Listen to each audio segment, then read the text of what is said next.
What is up, guys? It's your boy LAX Rider, and I thought I'd do like a little review over my 2012 Honda Shadow.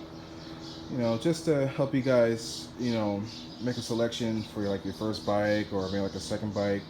Maybe you're looking for something that's inexpensive. Something to take around town and commute to and from the work, and something simple. Something to have like maybe either as your main commute bike or maybe as a secondary bike. Whatever the reason is, I hope I can help you. Make that decision for you when if you're looking into purchasing a Honda Shadow Phantom. So let's get to it. First thing we'll talk about is the transmission. Yeah. It's a 5-speed. Yeah. Oh, how I long for a 6-speed. Oh man, for for so long I've hunted for that 6-speed because the gearing on this bike is unfortunately short. It's fine around town, you're in fifth gear, cruising 45, 50 miles an hour on some places or whatever. But on the freeway, engine kind of sings a little bit and it kind of makes a little bit of a vibration, as do most V-twins do. And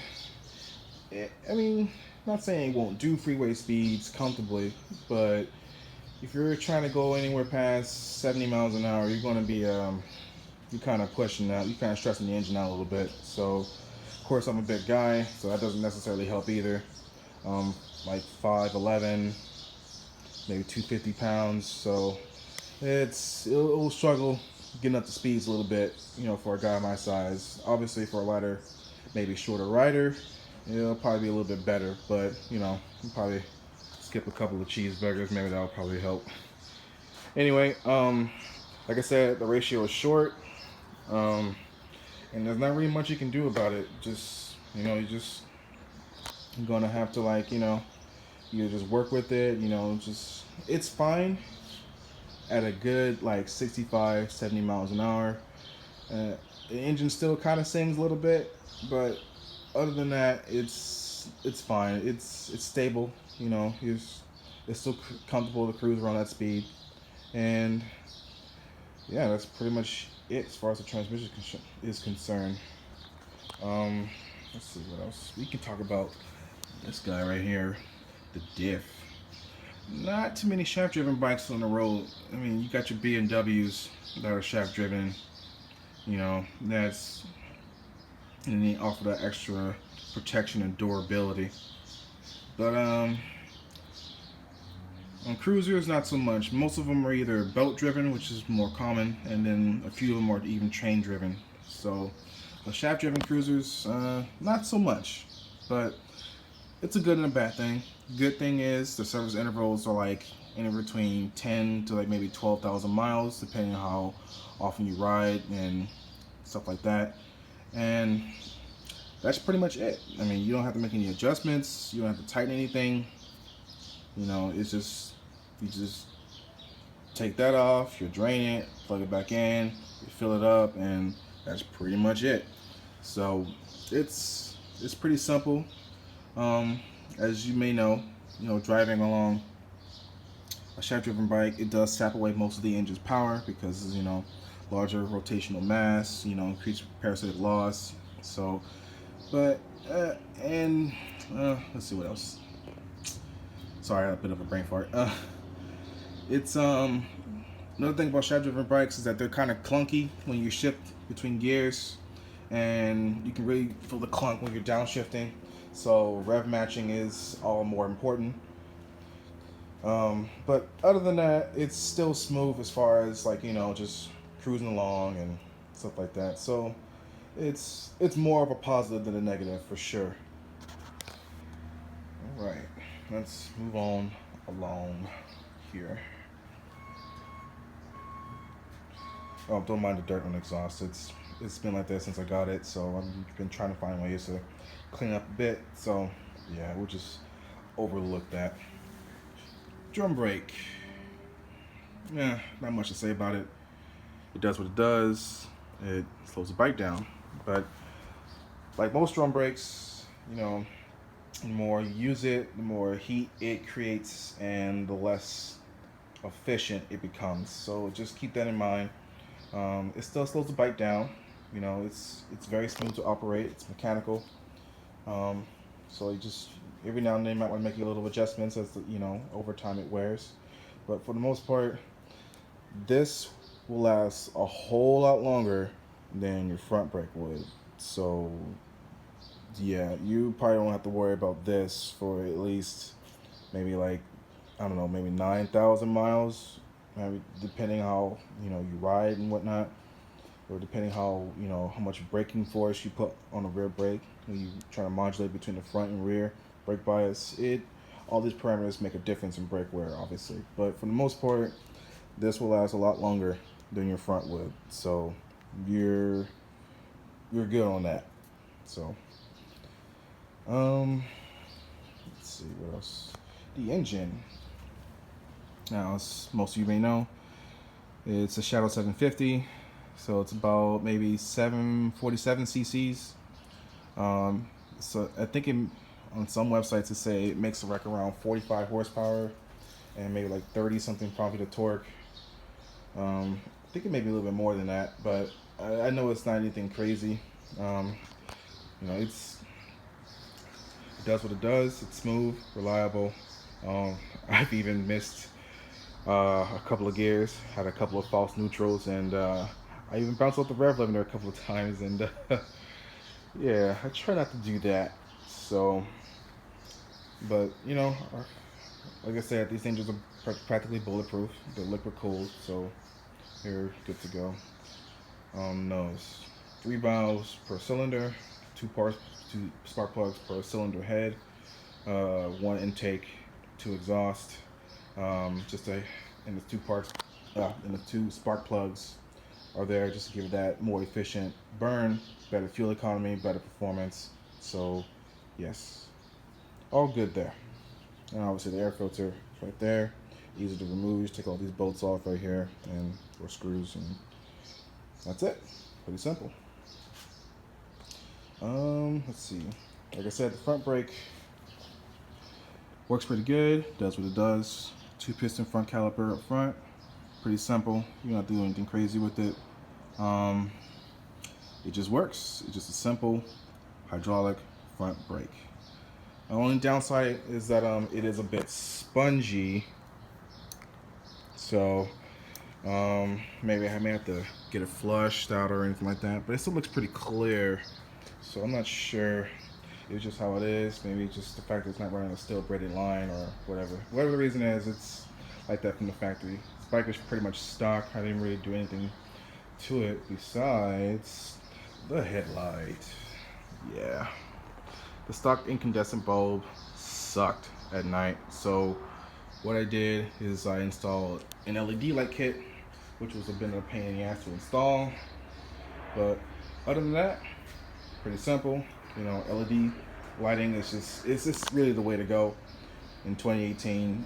I mean, if you haven't got a chance to upgrade, I suggest you do that. Not only does it look cool, but it just gives you that extra nighttime visibility, and that's what you want. So yeah, I would recommend you do that. And they're not expensive if you know where to look. So like I said, my kit was like $40. So just do your research and you should be good to go. Let's see. Front suspension is soft from the factory. Not much to talk about there. Just, it's just how it is. Let's see. We talked about the transmission already. Talked about the engine. Talked about the shaft driven. The suspension in the rear. I mean, it's your typical, short stroke, short ground clearance. Suspension limited suspension travel on a cruiser. I think they make progressive shocks for these. I'm not sure. I have to do some research about them, but the only thing that sucks about these Honda Shadows is that they're not too. The aftermarket support isn't as crazy as you would like a Harley, for example. But there are parts out there. I'm actually thinking about putting some Vance and Hines short shots for the exhaust, just to give it that just continue that blacked out like like custom look without, you know, it being like super noticeable. Um, the seat's comfortable. It's your leather seat, pretty comfortable. No cracks. As long as you put, you know, some coating on it, keep it clean, and it should be fine. Very comfortable. This is like maybe like a 40-minute seat before your butt gets kind of sore, and like most motorcycle seats, especially with the limited suspension travel on cruisers, it gets, it kind of tires you out a little bit on the ass department. So I'm thinking of putting like a Mustang seat or something like that. Like I said, bike's 100% stock besides the modification to the headlight. Let's see, the fuel tank. 3.5 or 3.6 gallon fuel tank. Depending on how you ride, it gets about maybe 130, maybe 150 miles to the tank. Right now, here in California, as of June of 2018, I am paying almost $4 a gallon for 91. And man, although I do have a car, I'm just glad that I have one of these to get around town in, because this will last me like like a week and a half, depending on how I ride. But sometimes it's good to have that, that nice a nice fuel economy of a motorcycle that you cannot get on a car. Honda claims it gets about 56 miles to the gallon. Obviously, it depends how many burgers you have for lunch and how you ride. So that's a given. Your simple speedometer, miles per hour, maybe kilometers where you guys are watching from. So other than that, same thing. This toggles your trip, odometer, and your clock. Pretty simple. Obviously, that's your gas cap. Controls are simple. Got your start kill switch right here. You got your high beams, turning signals, horn. Pretty simple. Nothing fancy. Stock mirrors work pretty good. Nice and wide. Like I said, I'm a big guy. I'm 5'11", 240 pounds, so I do have to do the chicken wings a little bit. Squeezing our elbows a little bit to get the extra coverage in the mirrors. But other than that, they work fine. Just keep them clean, you'll be good to go. Let's see, what else is there? Okay, talk about the engine. Oil. I think it's like 3 quarts, maybe 2.8 to be exact, but put 3 quarts, it doesn't hurt. 10W40, I put part synthetic or whatever, semi-synthetic. Castrol in here. If you want to use your brand of oil, by all means, do what you got to do. Everyone has their own brand of oil. As long as it's 1040 weight, you're good to go. And obviously made for motorcycles, so you do not want to put automotive oil in there because it does not have the properties used to not only protect the engine but the transmission itself, because as you know, engine and transmission shares the same lubrication oil. So yeah, just keep that in mind for you new riders out there that are still researching how a motorcycle works. I put 91 in here as far as gasoline is concerned. That is the highest octane rating here in the state of California at sea level. Obviously, you go higher in elevation, you start to see less octane ratings because the air is thinner. You don't want pre-detonation, and you start to lose performance if you actually have higher octane gas, because like I said, the air is not as dense at sea level. At like 8,000 feet in the mountains compared to how it is down here near sea level. So it's just something to you to consider. Not just bikes. That's with any gasoline powered engine. You have different octane ratings affect performance because of air fuel mixtures and all that other good stuff. So and it's not really something you would need to know, but just learn about your different octane ratings and what they mean. Just it helps.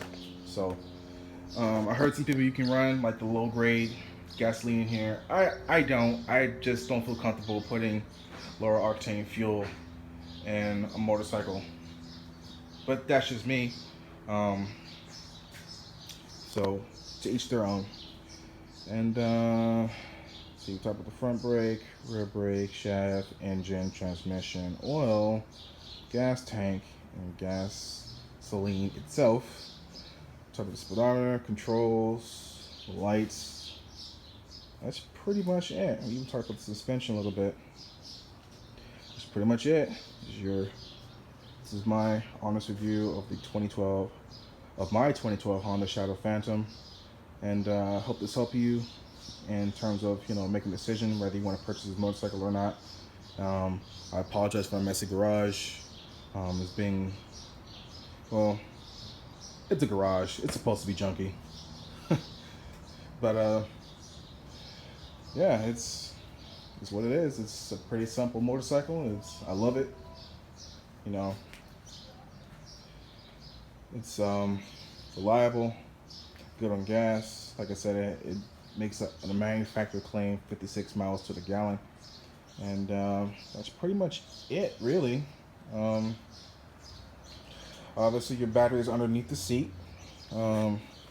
This side is your toolbox, and then the other side is your fuses, and obviously that's your ignition right there. Take a closer look at it. Pretty simple.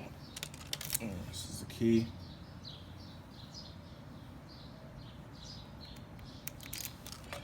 And that's pretty much it.